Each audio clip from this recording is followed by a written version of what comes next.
Hello বন্ধুরা, তোমরা সবাই কেমন আছো? আশা করি ভালো আছো, সুস্থ আছো। তো আমিও ভালো আছি। মৌসুমি অফিসিয়াল চ্যানেলে তোমাদের সবাইকে স্বাগত জানিয়ে আজকে চলে এলাম ডেইলি ব্লগ নিয়ে। এখন বাজে 10টা, আর এখন আমি রান্নার কিছু জোগাড়জারি করব। তো রান্না করব। তো আমি রান্না করব কাঠের জালে, যেহেতু কাঠ রয়েছে কিছু। তোমাদের দাদাভাই কাঠগুলোকে কেটে দিয়েছে, আর গাছ ছাড়ানো হয়েছিল, সে কাঠগুলো একটু বেরিয়েছে। তো ভাবলাম কাঠ, যেহেতু উনুনও আছে, তো ভাবলাম কাঠে করে নিই। তো চলো আজকে আমি রান্না করব। তো এখন আপাতত আমি কেটে নিয়েছি। দেখো হচ্ছে এটা, দেখতে পাচ্ছ, এটা হচ্ছে বাঁধাকপি। আজকে বাঁধাকপির পকোড়া বানাবো। দেখো বাঁধাকপিটা কত সুন্দর করে কেটেছি, ঝিরি ঝিরি করে। দেখো মনে হয় যেন মেশিন দিয়ে, কিন্তু মেশিন দিয়ে না, এটা হাত দিয়েই আমি কেটেছি, বটি দিয়ে। দেখো কত সুন্দর ঝিরি ঝিরি হয়েছে দেখতে, বেশ ভালোও লাগছে দেখতে। দেখো, তো আজকে আমি পকোড়া বানাবো। আজকে যেহেতু ডাল ঠাল করবো, তো কী রান্না করবো সেটাই তোমাদের সাথে পরে শেয়ার করব। তো তার আগে দেখো কেটে নিয়েছি, আর এখানটায় নিয়েছি বেতে শাক। তোমরা কারা কারা বেতে শাক খেতে পছন্দ করো অবশ্যই কিন্তু কমেন্টে জানিও। আর যেহেতু এখন বেতে শাকটা এমনি চাষ করা হয় না, এগুলো হয়তো ক্ষেতের মধ্যে হয়, লঙ্কা খেতে, আলু খেতে, কপি খেতে, যারা চাষ করে, চাষবাস করে, সেই চাষের জমিতে এগুলো হয়। শুধু বিনা বিনা সারেও হয়, আর এগুলো খেতে ভীষণ ভালো লাগে। এগুলো রান্না করবো আজকে আমি আলু বেগুন দিয়ে, ডালের বড়ি দিয়ে করবো, কিন্তু খেতে খুব সুন্দর লাগে। আর যারা খাওনি এই শাক, তারা খেয়ে দেখো, খুব ভালো লাগে।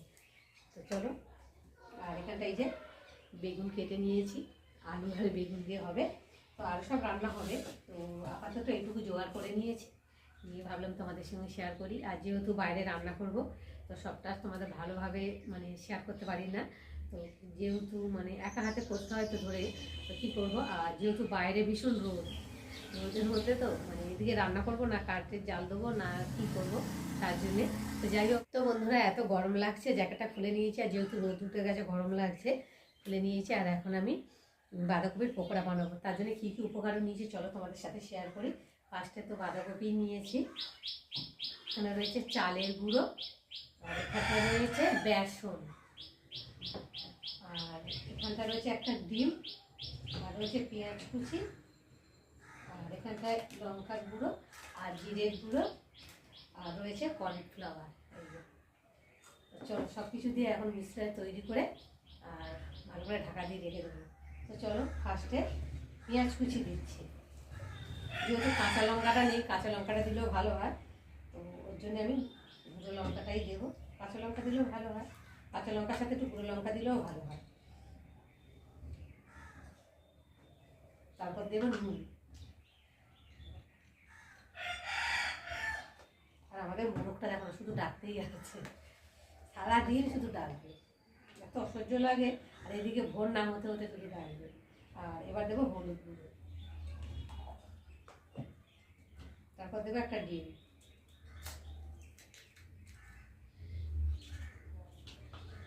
তারপর দেবো বেসন, তারপর দেবো চালের গুঁড়ো, তারপর দেবো কর্নফ্লাওয়ার,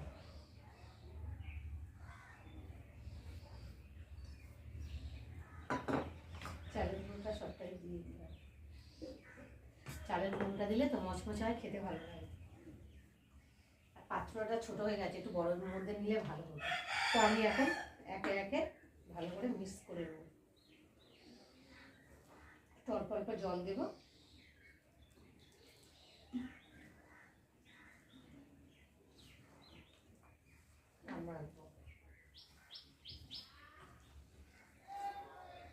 মাখিয়ে আধা ঘন্টার মতো রেখে দিতে হবে।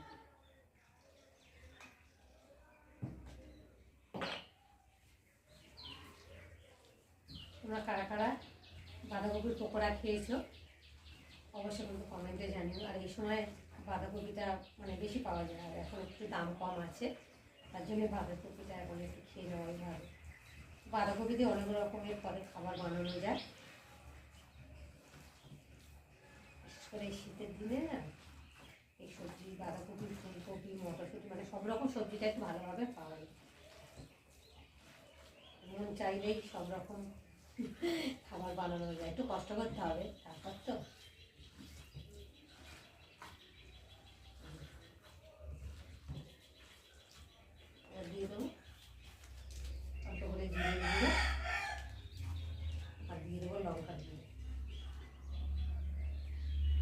একটু ঝাল ঝাল না পালে তো ভালো লাগবে না। দিয়ে ভালো করে মাখিয়ে নেব।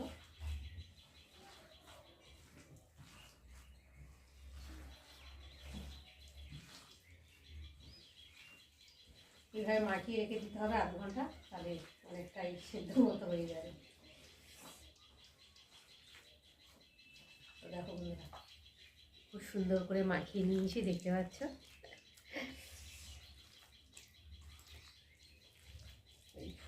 বাঁধাকপির পকোড়া, ফুলকপির পকোড়া, এগুলো বেশ ডালের সাথে হলে খেতে ভালো লাগে, তাই না?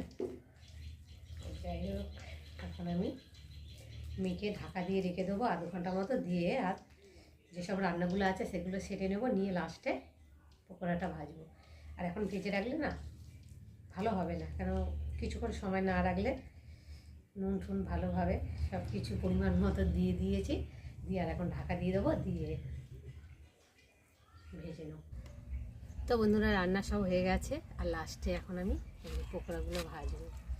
আর একটু গুঁড়ো লঙ্কা দিলাম যাতে একটু ঝাল ঝাল হয়, তার জন্যই। দেখো, কড়াতে তেল দিয়েছি, তেলটাও গরম হয়ে গেছে, আর এখন আমি একে একে দিয়ে ভেজে নেব। চলো, প্রথমে কড়াতে দিলাম।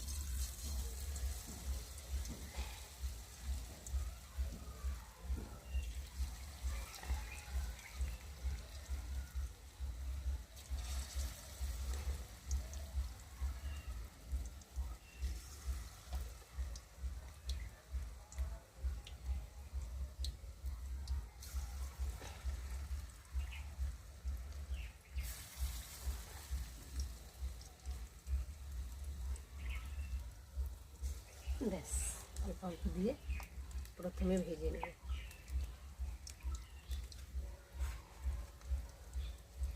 একটু হাতটা ধুয়ে নিই।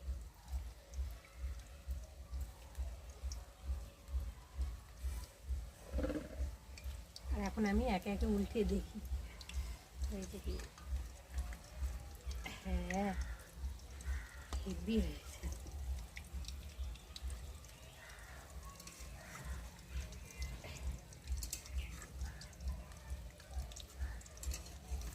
তেলটা তো ভালো গরম হয়েছে, তার জন্যে কড়াতে লেগে যায়নি, নাহলে না তেলটা ভালো করে গরম না করলে দিলে কড়াতে লেগে যাবে। পুরো একদম দেখতে দোকানের মতো হয়েছে।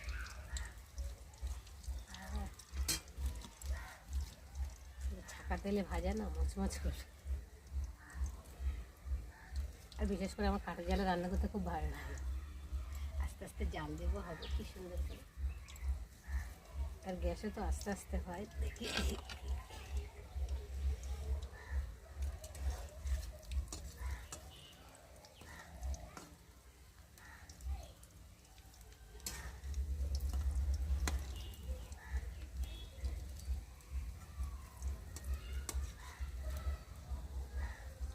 একটু ভালো করে লাল লাল করে না ভেজে নিলে না খেতে ভালো লাগবে না, ভেতরটা কাঁচা থাকবে। ওই জন্য আমি একটু ভালো করে ভেজে দিচ্ছি। ছাকা তেলে পুরো একদম ভাজা ভাজা হবে, খেতে লাগবে না সেই।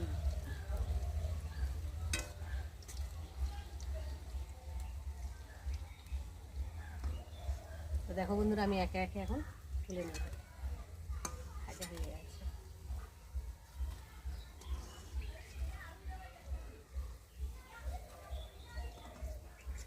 একদম মচমচ হচ্ছে। দেখো কেমন হয়েছে, তোমরা কিন্তু অবশ্যই। তো দেখো বন্ধুরা, বাঁধাকপির বড়া তৈরি হয়ে গেছে, আর এখানটা কিছুটা রয়েছে। আর এখন এই যেগুলো আমি ভাজি, তো কালারটা যা লাগছে না, আর খেতেও যা হয়েছে, পুরো একদম মচমচ করছে। দেখো, দেখতে পাচ্ছ তো, যা লাগবে না খেতে, সেই খেতে। তো চলো আমি একে একে ভেজে নিই। তো বন্ধুরা, রান্না সেরে চান টান করে ঠাকুর পুজো দিয়ে আর খেতে চলে এলাম। তো চলো, আছে কি কি হয়েছে। ফার্স্টে গরম ওটা ধোঁয়া ভাত প্রেসারে করেছি, আর এখানটায় রসুন ফোড়ন দিয়ে ডাল, মুসুরি ডাল। আর এখানটায় তো বড়া তোমাদের সাথে শেয়ার করেছি বাঁধাকপির। আর এখানটা আছে আলু, বেগুন আর বেতে শাকের চচ্চড়ি। আর গতকালকে চিকেন ছিল, সেটাকে গরম করে নিয়েছি, আর সাথে কাঁচা পেঁয়াজ। তো চলো।